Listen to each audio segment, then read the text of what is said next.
เพิ่งเก็บเอง ง่างนั่นได้หัวมันง่างยากเนาะ จะได้บ้างแล้ว หนึ่งสอง นี่ แตก เขาต้องเอาอ๋อเบิดดันเอาจะได้ย่อได้ตัวนี้ พี่คันว่างล่ะห้ามไปแต่พี่ จะมั่งแล้วห้ามไปได้ใช่ พี่ พูดแล้ว ห้าม ไว้เลยล่ะแต่ก่อนไว้เน่งไว้เนาะ ตัวนั้นมันนั่นดีแล้วตัว มั ว่าง นเรียกให้เอาบอสนี่เนาะลายมือก่อน มันต้องได้บ้างอยู่แล้วบอสห้ามแต่ใช่ก็ต้องได้บ้าง อันนั้นจะว่าห้ามคนลังมันน้อยอยู่แล้ว ทำเอา มันต้องได้ห้ามอยู่แล้ว ทำพูดแล้วจะพุ่งพูดเลยเนาะ ปรับมือได้หนึ่งอย่างแล้วได้อยู่วะสองสาม เจ้านี่ก็ปกตินี่ เอาไว้ปลาแก้วไว้เครื่องครัว โดย ไว้เฮ็ดกินที่เฮานี่แหละไว้ให้เจ้าเฮ็ดแหละ แม่มันควันอยู่แค่ ซื้อปลาดุกหัวมาผากวานนี่ย่านเจ้าบ่มาถามเขาว่าได้ยินว่าเราไปอยู่เยี่ยมร้านเขาว่า โอ้ยไปเบิ่งเฉยๆแล้วก็ไปเจาะปกติมันอยู่นะฮัน ค่ำถึงว่ามามืดครั้ง มืดนั่นแหละ อย่าลืมกดติดตามเพื่อเป็นกำลังใจให้ผมด้วยนะครับทุกคนขอบคุณมากๆครับโดยพี่น้องให้เปิดภาพขึ้นตอนเช้ามาฮอดจอดถึงแล้วบาทนะพี่น้องเลยอันเดฮะมีคนไม้อ่อนบ่เด้นี่ รถไถอ่อน เฮ้ย หนึ่ง โยนเข่าโยนเข่าโอ้ยพี่น้องเลยแข็งแรงอหลีอันนี้ฮะ มาปุยอยู่นี่เด้อไม่ทำอะไรสองสาม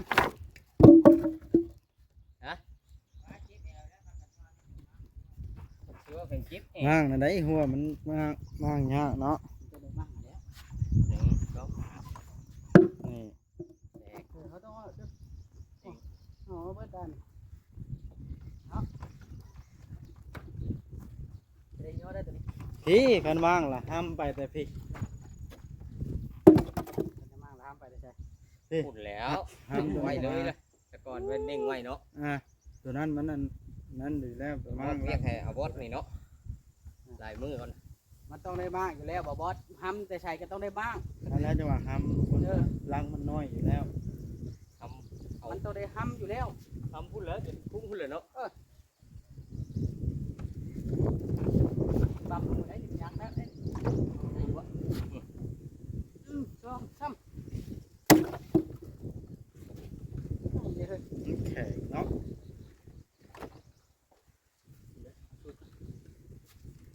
สองสาม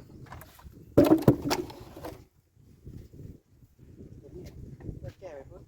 ถอยหลังพื้นขึ้นแล้วเล่นกันถอยเขาได้ถอยหลังพื้นลองไปนะ ก็ได้อยู่ แล้วถอยแล้วโค้งพุ่นแล้วผมเราไม่ใช่อยู่พุ่น ทางนี้แหละทางใต้ เจ้าสิฮักถอยรถสิได้ใช่ป่ะ ไหนถ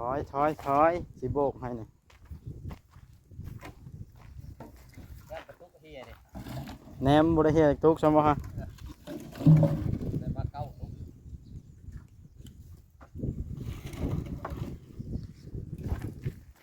ทุกน้ำเอาน้ำไปกิน มาหมดเสียเวลานะ ถอยไปลงไว้โทรตามพอเอ็นมาจ่ายเงินละบาท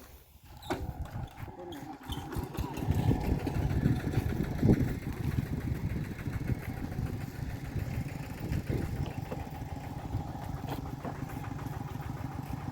ไปเบิ่งห้องน้ำปลาแก้วกันไป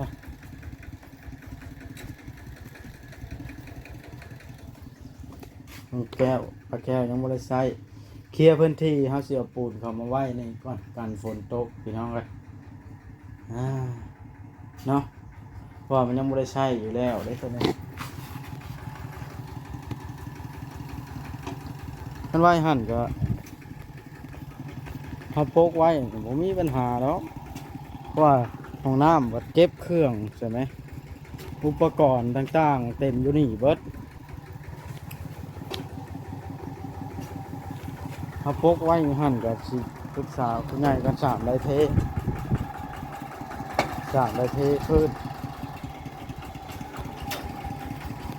เพราะว่าเขาเอาพยางพกไว้จะคนพาเข้ากับผมมีปัญหา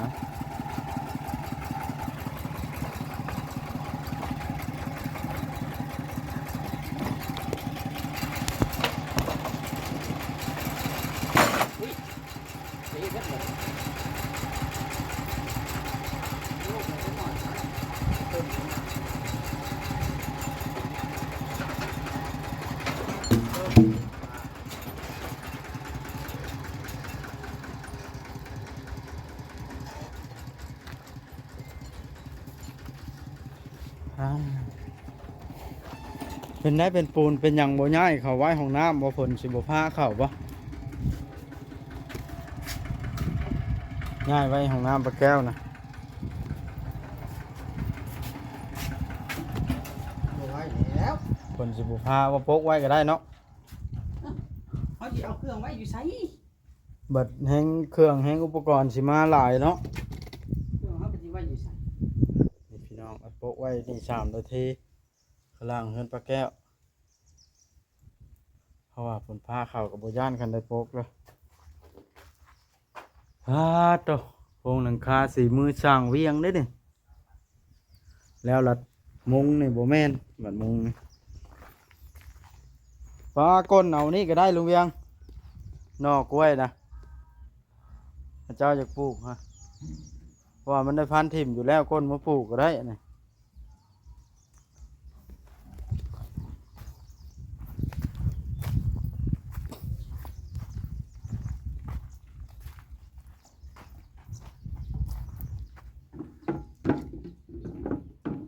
ตักตุกเหรอลุงเวียง เก้า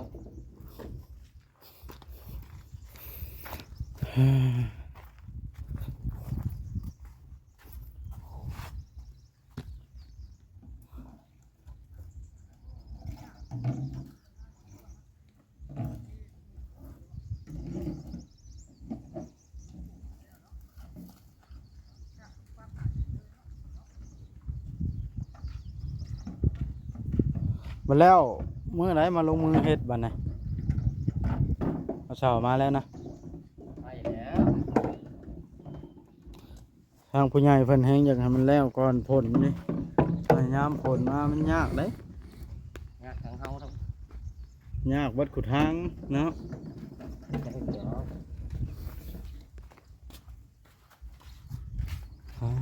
เดี๋ยว โทรตามบ่แม่นมาจ่ายเงินบ่มื้อหน้าจังเอาก็ได้เนาะ เอาได้ก็เอาแล้วเดี๋ยวนี้ เดี๋ยวเราเพิ่นบ่มาหันมันยังเช้า มาแต่เข้า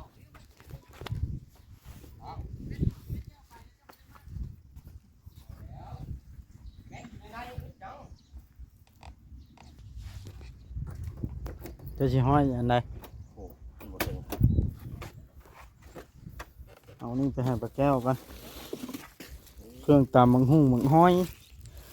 เครื่องครัวเป็นนัวปลาแดกน้ำตาลมาเถอะเขาอยากตำบังหุ่งบังห้อยเฮ็ดกินเฮ็ดอยู่เนาะซื้อมาโมแม่นได้ลาสกินผู้เดียวในยันไทเฮานี่แล้วกินเนาะ เอากินหลายกว่าเราแล้วความจริงเลยนะเนี่ยมันดูเสียหาย นี่แหละพี่น้องเลย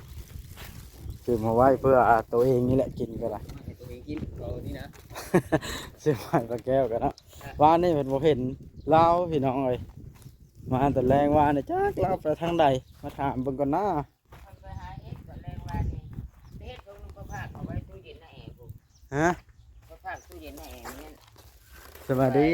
สบายดี ไปหาเฮ็ดชาววานนี่ เป็นน้ำเอากระทิงมามันกระทิงอยู่ แล้วมาว่าตอนแรงวานนี่ เอาก็มาหั่นแหล้ว ก่อนละว่าย่านเจ้าไปนอนอยู่พุ่น เด็ก เนาะ ไปล่อมันอีกเจ้านี่ก็กระทิงนี่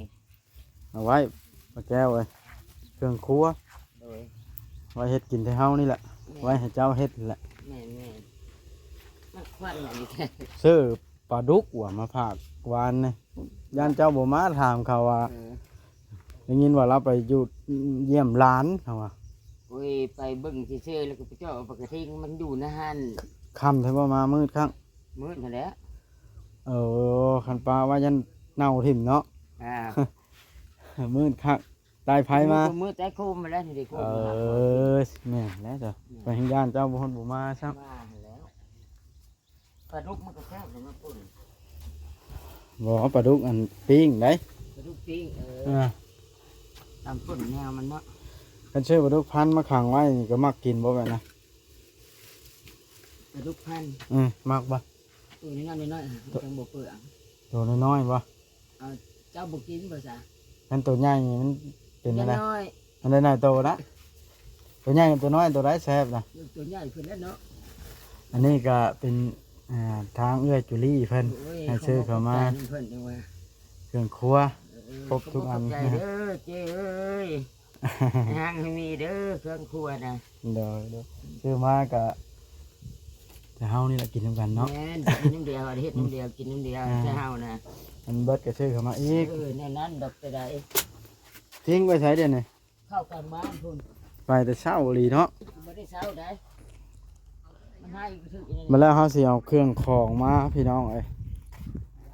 บัดให้เฮาสิขนมาหลายคันเอาปูนเข้ามาสิ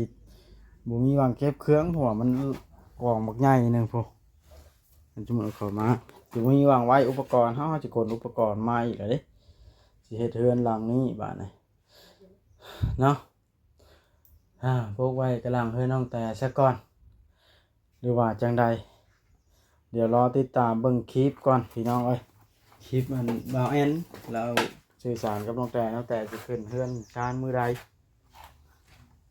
มื้อเช้ามันมีอันนั้นเพิ่นมาเบิ่งว่าบ่อนไปท่าไปที่ใด โอ้ จักมาแต่เช้าผมค่อยบ่มี สร้างไฟผ้ามาบ่เช้านี่ แม่น่ะว่าก็ไปจักเพิ่นถามว่าเจ้าแม่น้องแต่บ่ว่าเกิดบ้าน อืม เอ้ยเบิ่งนี่นะเรื่องรับเขาคือรับไฟฟ้านี่แล้วว่า เรามาเบิ่งบ่อนอันนี้แหละเรามาเบิ่งบ่อนรักไฟนี่เราว่ารักไฟพอกไฟฟ้าที่ทางเราว่านะ เออ เจ้าน่ะคนขึ้นแบบเจ้านี่แหละคนหมู่4-50พุ่นแหละ ที่เล็กๆอ่าแม่นี่แหละมาเช้า มาเบิ่งเนาะ มาเบิ่งเมื่อนั้นเนื้อที่นี่บ่อนอันนะหรือว่าเขาจะเอาไฟเข้าไปตรงนี้ นี่ล่ะพี่น้องเอ้ยเฮือนน้องแต่ก็เฮาเบิ่งคลิปบ่าวแอนพี่น้องเอ้ยเนาะและเพิ่นซื้อเครื่องเฮือนเตรียมสิขึ้นเฮือนบ้านน้องแต่ว่าซั่นเนาะแต่ว่าเฮือนหลังนี้ก็เฮากับบ่าวอลิเป็นผู้ดำเนินการเนาะเป็นผู้มาคุมงานตั้งแต่เริ่มต้นตั้งแต่หาเสาพอง่ายๆจะพังเบิ่งเนาะตั้งแต่เพิ่นสิบอกให้เฮามาขึ้นนำอยู่บ่หรือว่าจังใดอันนี้ก็ได้ต้องพังรอเบิ่งก่อนกันเพิ่นบ่บอกมาขึ้นนำเฮาก็สิบ่กล้ามาขึ้นคือกันได้นี่พี่น้องเอ้ยเนาะเพราะว่าเรือนหลังนี้บ่แม่นว่าจงบุญคุณดอกพี่น้องเฮาก็เฮ็ดกระเบาลี่ทำหน้าที่เป็นสะพานบุญให้ผู้ใหญ่จนแล้วขึ้นมาเรือเท่าแต่มุ้งตัวนี้หมดแล้ว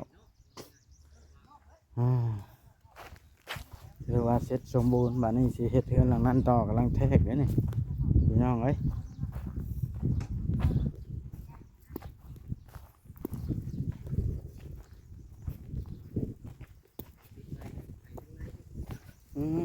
คอนตีสร้างเรียงเข้าเข็มเมียง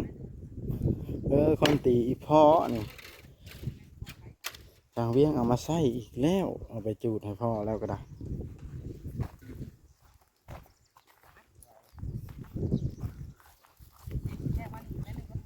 เป็นหน้าเฮือนไปทางใดสินใส่ตะเวน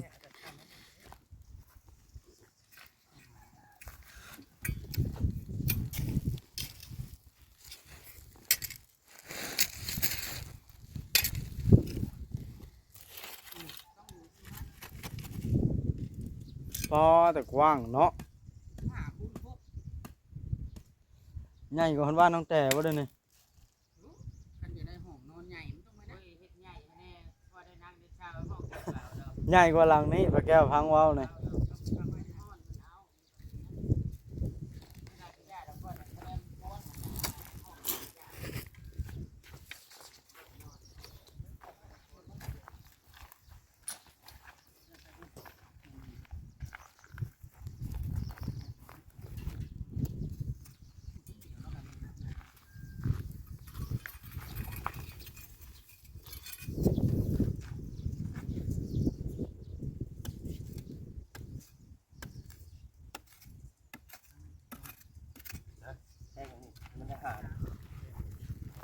าธิตเบิ่งบ่นี่นะ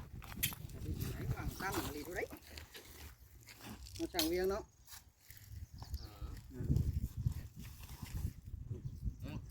นี่ดิตัวนี้เนาะนี่ฮะเนาะ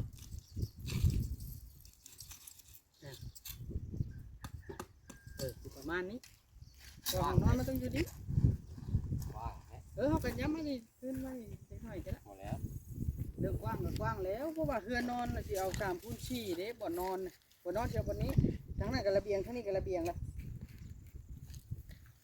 ใครเพิ่นอยากได้ประตูคู่เขาอยู่เนี่ย อ๋อแต่เฮือนรุ่นมีประตูคู่ อยากได้ประตูคู่เขาแล้วอะไรสิใครออกทางนั้นเราสิใครละย่างลงไปเฮือนครัวเลยให้มันอยู่ใกล้กับห้องน้ำหันแผนการเพิ่นเด้เนี่ยนา เฮือนครัวและข้างห้องน้ำหัน เฮือนครัวเราอยู่หันรถ นี่ต่อไปครับ ถ้าพูดลำบากว่ามันเป็นหลังบ้านไว้ปลูกนั่นปลูกนี่รถ อ้าวคันสมมุติว่าโตเฮือนครัวอยู่หันประตูมันก็อยู่นี้มันก็เข้าห้องน้ำง่ายแม่นบ่ซะ บ่ได้ พื้นที่ตัวนั้นมันสิไว้หยังซะนะไว้ให้ปลูกผักบ่ พื้นที่ตัวใด พื้นที่ข้างห้องน้ำแล้ว แต่ว่าอีกเก่าแล้ว คันให้โตเฮือนครัวอยู่นี้นี่ประตูมันอยู่นี้มันสิเข้าห้องน้ำมันสิออกมาหับกับหน้าเฮือนเลยเนาะทางเวียง มันหอมเลย บ่ได้ หน่อย ฮะ หน่อยมันบ่ได้ แม่นบ่อย่ามันหอมโพดบ่ เอาปลูกไว้ พี่พอแต่ยังหอมอยู่บ่ซ้ำนี้ฮะ คันมันออกพุ่นก็เฮาอยากเอาประตูอยากเอาห้องนอนทางนี้ไอ้บอสเฮาจะเอาห้องนอนเหลือใครเอาห้องนอนแล้วมันลงไปเลยแล้วมันมีประตูอีกทางหนึ่งประตูทางนั้นน่ะประตูทางเข้าทางนั้นก็ได้เข้าทางนั้นก็ได้ เอาลุยเพราะว่าพื้นบ่อนนี้มันสิเป็นพื้นเศษแล้วอยากให้มันเป็นโตบ่อนเฮือนครัวบ่อนใช้งานเลยหั้นนะมันจังสิบ่ทิ่มพื้นที่เด้ถ้าเป็นไปได้ มันบ่เส คันบ่อนนั้นมันสิเป็นทางนอกระเบียงอยู่แล้ว มันบ่ได้เสได้มันอมไปเบิดได้มันอมทั้งตัวนั่นเนาะไอ้เวียง ก็อม มันจำห้องน้ำอยู่แล้วเด้มัน อันนั้นแหล้วจังว่าน่ะอมเนาะทางเวียงอันนี้มันเป็นโตเฮือนครัวนี่สมมุติว่า มันก็เป็นมาแล้วคงในเมื่อเรือนเฮามันอยู่เรือนครัวมันต้องระดับ บ่อนนี่ล่ะอันนี้มันสิเป็นทางบ่องโล่ง ไปคำเฮือนครัว5 เมตรที่ได้ แม่น เฮือนครัวใช้สิ5 เมตรใหญ่แฮงโพด แบบนี้นะ บ่มีทางย่างแล้วเด้นะ กว้าง5 เมตรเท่ากัน มันต้องทำแบบนี้เพราะว่าเอาทางนี้มาหน่อยนึงนี่ตรงนี้มาหน่อยนึงมันจะเกะกะตรงนี้เพราะว่าเขาย่างลงจากนี่แล้วให้มันเข้าเรือนครัวรถดีเหตุการณ์แล้วเขาก็เปิดออกเท่านั้นแล้วพอดีย่างเข้าห้องน้ำเลยนะ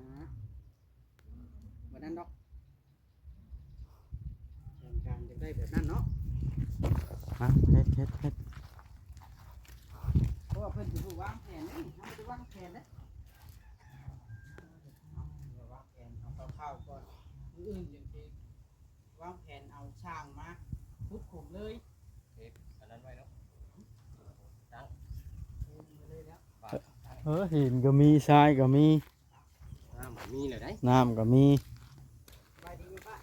บ่ได้ไปโยกเบิ่งน้ำเนาะป้าสร้างเวียงไปโยกเบิ่งไป ออกลายแห้งได้ ไปโยกแหละไปนะไปโยกเบิ่งนะ บอลไว้ก่อน กินเบิดบ่อยครับ บ่ได้หลายแล้ว ฮ้อนเนาะขนาดเช้า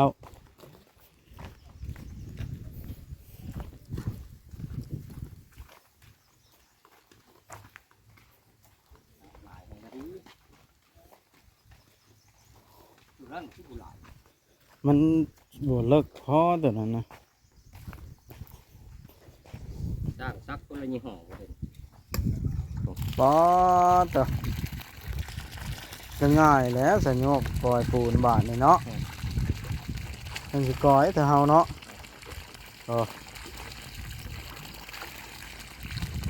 มันบ่ทันได้ใส่ไว้นี่เนาะ ต้องโทรกำไพมาหิวด่วนเนาะ จะมาคือกำไพผู้เดียวอะแบบนี้ไวเลยเนาะ นี่เราแข็งแรง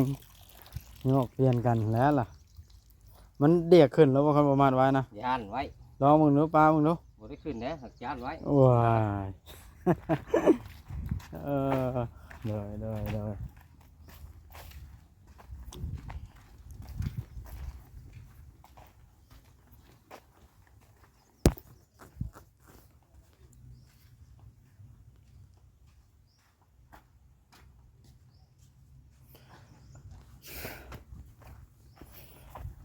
หลังบ้านแบบนี้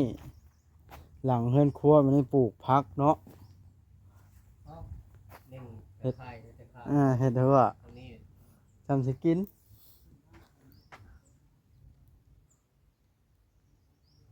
หรือกันสมมุติเพิ่นเฮ็ดห้องน้ำทางนี้ ปั่นแล้วผมเอาชุดแล้วก็ตั้งทับ ข้างฮะข้างติดเฮือนครัวเลยเนาะขายออกพุ่นเนาะ ทับท่อหนึ่งก็มือทับไว้ดูดนะ ติดเฮือนครัวเลยเหลือบางนี้เหลือไว้ปลูกพักนี่คักๆนี่บ้านน้องแต่นี่เอาบ้านนะคลิปนี้ก็ได้ยืดยาวพอสมควรได้นี่เนาะสิได้จบคลิปลงซะก่อนพี่น้องเลยคาดว่ามื้ออื่นพุ่นละ ดูฮาโลเห็นว่าจ่ายเงินค่อยบ่ได้ ค่า เด้อแบบนี้ ค่าเจ้าแก่เสานี่บ่เฮ้ย บ่ได้เงินไปซื้อน้ำแล้วมันเห็นลิ้นเนาะ เดี๋ยว แต่เก่าคือมาแต่เช้าแท้ ถ้าเรามาก่อน ปัดมือมาจ่ายเงินแล้วมาทราบว่าบ่แม่นนี่เว้าขวัญเรารู้ได้เนาะ ถ้าเรามากัน เพราะว่านัดเอาจบคลิปซะก่อนในใดก็ได้ยาวพอสมควรแล้วพี่น้องเอ้ยฟังเบิ่งมื้ออื่นพุ่นละ